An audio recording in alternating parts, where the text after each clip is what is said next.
चलिए, पिछले कुछ दिनों से क्लास जो था वो बंद था।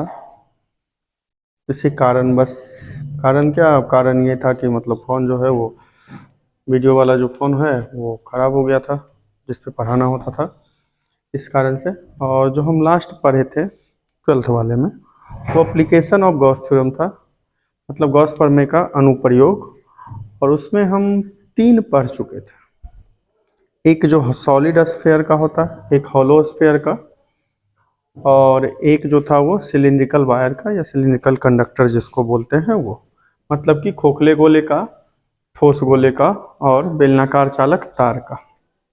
एक उसमें एप्लीकेशन ऑफ गॉस थ्योरम में बचा हुआ था, गॉस प्रमेय के अनुप्रयोग में, कि जब प्लेन शीट ऑफ चार्ज होगा तो उसके नियर में कितना इलेक्ट्रिक फील्ड होता है। यानी किसी भी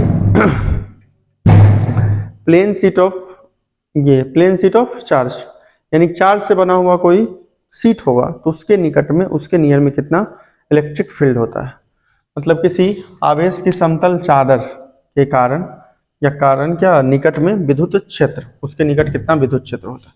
तो इसमें ऐसा समझते हैं हम, ये कोई प्लेन शीट है, ठीक है, और ये चार्ज का ही बना हुआ, प्लेन शीट ऑफ चार्ज मतलब हुआ कि जो शीट है नहीं, ये बना हुआ ही चार्ज का है। प्लस से ही समझ जाइए, सब जगह एक ही चार्ज है सब पे। ये शीट जो है, ऐसा नहीं कि ये कोई मेटल है, मतलब धातु है, उस पे हम आवेश को रख रहे हैं, उस पे चार्ज दे रहे हैं। ये जो शीट है बना हुआ, यही किसका बना हुआ है, चार्ज का बना हुआ है, ठीक है। मतलब आवेश की समतल चादर है ये, इसके कारण से विद्युत क्षेत्र, इलेक्ट्रिक फील्ड निकालना। चल देखिए, अभी तक जो हम गॉसीय सतह बनाते हैं यानी गॉसियन सरफेस बनाते हैं, वो किस लिए बनाते हैं कि चार्ज जो हो वो सतह के अंदर चला आए, चार्ज जो हो वो गॉसियन सरफेस के इनसाइड में हो जाए। तो इसमें समझिए कि इस हर पॉइंट पे चार्ज ही है, क्योंकि बना हुआ ही किसका है, आवेश का, चार्ज का। इसके हर पॉइंट पे तो चार्ज है ना। तो अगर हम समझिए कि यहाँ पे एक सर्किल लिया जिसका रेडियस कितना r है, ठीक, इस सर्किल में ही चार्ज आएगा कि नहीं आएगा, आएगा। अभी तक हम जैसा करते थे कि अगर कंडक्टर मतलब कि चालक गोला है तो उसका गॉसीय सतह भी गोला होता था। मतलब अगर कंडक्टर स्फीयर है तो उसका गॉसियन सरफेस भी स्फीयर होता है। अगर सिलिंड्रिकल होता था, जो वायर वाला पीछे बनाते हैं, सिलिंड्रिकल होता है तो उसका गॉसियन सरफेस भी कैसा होता है, सिलिंड्रिकल होता है। मतलब अगर बेलनाकार है तो उसका गॉसियन सरफेस भी बेलनाकार। लेकिन इसी में एक थोड़ा सा अलग होता है कि कहीं भी हम लेंगे ना चार्ज, तो क्योंकि ये पूरा बना हुआ ही आवेश का है, चार्ज का, इस कारण से कहीं भी ऐसा भी, ये एक सर्किल लिया, ठीक है, जिसका रेडियस r है। अब इसके निकट निकालना, इसके निकट निकालने का मतलब हुआ कि इसके चारों तरफ का इलेक्ट्रिक फील्ड निकालना है, इसके नियर में। तो क्या कीजिए, जब एक ही रेडियस के सर्किल को, मतलब वृत्त को लगातार रख देते हैं तो उससे सिलेंडर बन जाता है। तो इसको क्या किए, इसी रेडियस का एक सिलिंड्रिकल यानी कि बेलनाकार सरफेस का, सतह का कल्पना कीजिए। ये चलिए, ये जो सतह बनाए ये कहलाएगा कौन सा सतह, गॉसिय सतह, यानी कि गॉसियन सरफेस, ठीक है। अब समझिए, ये गॉसियन सरफेस हो गया। अब इसके निकट में इलेक्ट्रिक फील्ड निकालना, इस शीट के निकट में, इसके नियर में। इसमें अलग अलग पॉइंट मान लीजिए, अभी तक एक ही पॉइंट होता था, इसके निकट निकालना। तो इसमें कुल 4 सरफेस है, देखिए, एक ये वाला, एक ये, एक ऊपर वाला सरफेस और एक नीचे वाला सरफेस, कुल मिला के 4 पॉइंट। चारों पॉइंट को अलग अलग मान लीजिए। मान लीजिए ये ए हो गया, इलेक्ट्रिक फील्ड ई और एरिया वेक्टर डी। इधर वाला जो पॉइंट है ये कोई दूसरा पॉइंट मान लेते हैं, बी है, electric field E, area vector D है। एरिया वेक्टर यानी कि क्षेत्रफल सदिश जो होता है उसका दिशा हमेशा क्या होता है, जो जिस भी सतह पे लेते हैं उसके लंबवत होता है, यानी कि परपेंडिकुलर होता है, ठीक है। और विद्युत क्षेत्र जो है वो ई वेक्टर। अब इस ऊपर वाले सतह पे पूरे में आप कहीं भी ले सकते हैं, यहाँ पे मान लीजिए ले लिया, ये कोई तीसरा पॉइंट है सी। इसमें एरिया वेक्टर यानी क्षेत्रफल सदिश तो हमेशा लंबवत होता ही है, एरिया वेक्टर जबकि इलेक्ट्रिक फील्ड इसका ऐसे है। तो इसमें देखिए ये जो एंगल बनेगा ना, कोण बनेगा, इन 90 का कोण बनेगा, ठीक है। और उसी तरह एक नीचे समझिए, इसी था, एक नीचे में ले लेते हैं पॉइंट डी, इसका भी एरिया वेक्टर परपेंडिकुलर लंबवत क्षेत्रफल सदिश, और इलेक्ट्रिक फील्ड ऐसे, इसका भी जो एंगल बनेगा वो 90 का बनेगा। यहाँ पे एंगल 0 है, कोण 0 है, यहाँ भी कोण 0 है, तो कुल मिला के 4 सतह हुआ। अब हमको जब निकालना है इसका टोटल इलेक्ट्रिक फील्ड हमको निकालना है, तो क्या करेंगे, ई डॉट डी ए का जो आंसर बनेगा, ये चारों अलग अलग पॉइंट के लिए, एक है ए का, एक बी का, एक सी का और एक किसका, डी का। तो जब आप यहां से बनाइएगा E dot D A is equal to, एक आंसर ए का, एक आंसर बिंदु बी का, मतलब पॉइंट बी का, एक आंसर सी का, और एक सबसे आखिरी का डी का। इतना में कहीं कोई दिक्कत नहीं। कुल मिला के 4 पॉइंट है, चारों का अलग अलग हमको ई डॉट डी ए निकालना है और इसमें रख देना, ठीक है। अब इसमें आइए, अब जब इसमें निकालिएगा आप, तो ए बी सी और डी, इसको डी समझिए, डी है ये, ठीक है।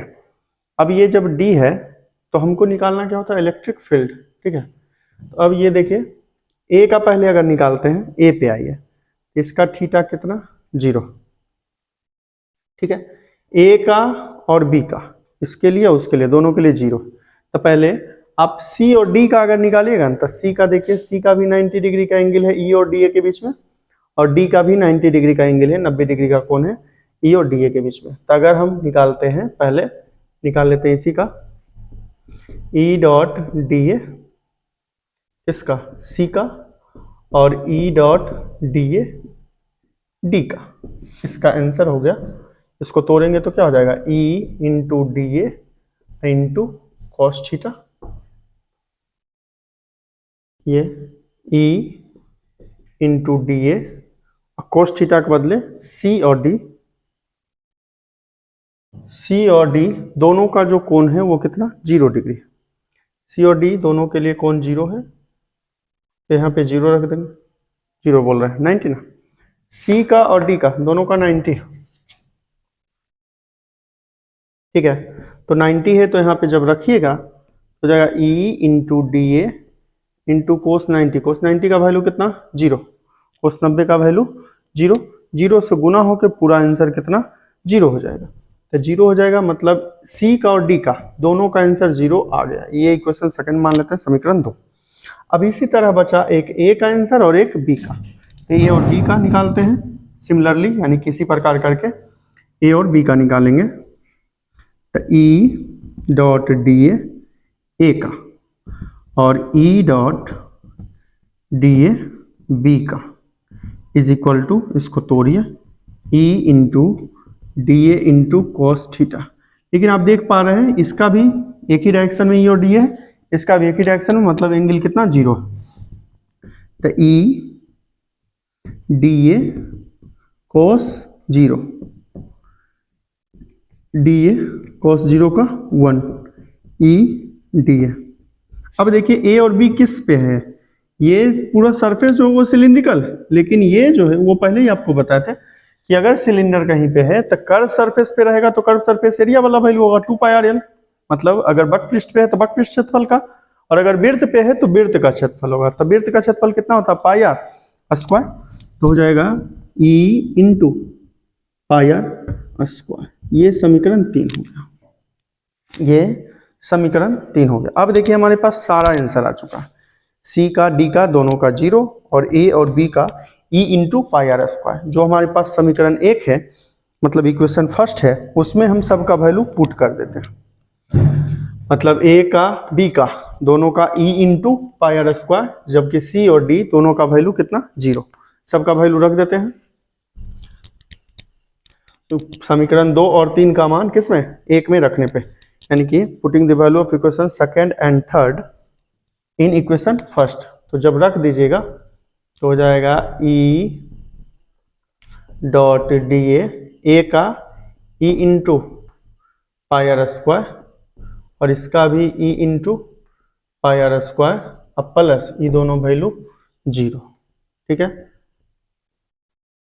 E dot D A 2e pi R square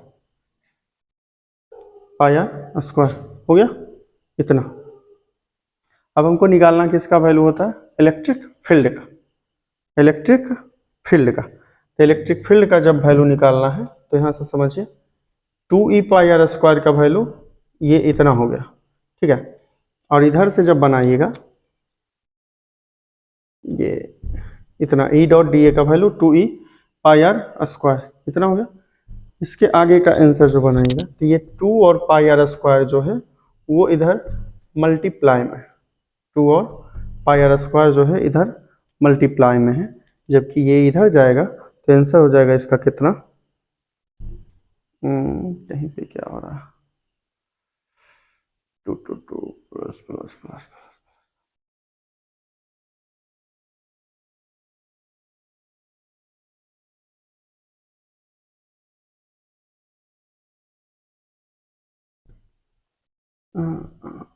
ये सबका वैल्यू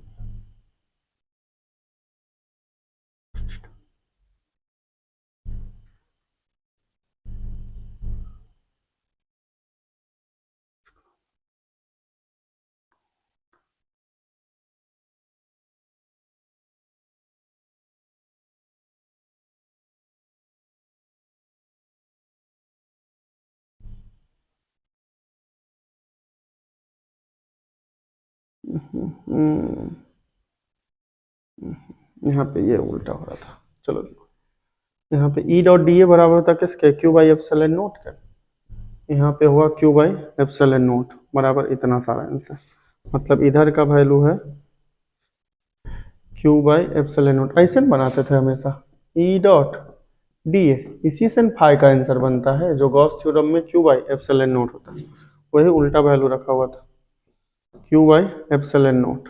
अब ई का वैल्यू चाहिए तो 2 और पाई आर स्क्वायर जो है इधर इनटू में है, इधर आके डिवाइड में हो जाएगा, तो Q by 2 pi R square, ठीक। और इधर पहले से एप्सिलॉन नोट है।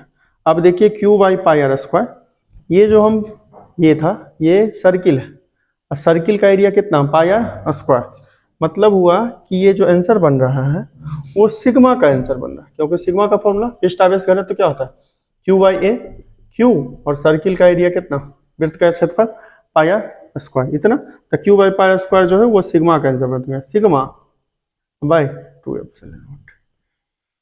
यही है किसी प्लेन शीट ऑफ चार्ज यानी कि किसी आवेश की समतल चादर के निकट विद्युत क्षेत्र ई बराबर सिग्मा बटे एप्सिलॉन नोट। इसी में अब देखिएगा तो ई का वैल्यू जो है वो सिग्मा के डायरेक्टली प्रोपोर्शनल, जबकि ये जो है ये बदलेगा नहीं, तो मतलब विद्युत क्षेत्र का मान जो है वो इसके पृष्ठ आवेश घनत्व के समानुपाती होगा।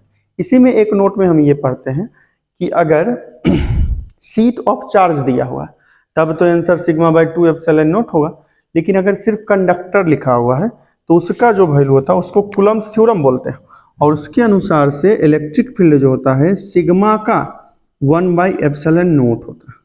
मतलब अगर कहीं पे प्लेन शीट ऑफ चार्ज के बदले सिर्फ कंडक्टर लिखा हुआ है तब हम यूज करेंगे सिग्मा बाई कितना, एप्सिलॉन नोट।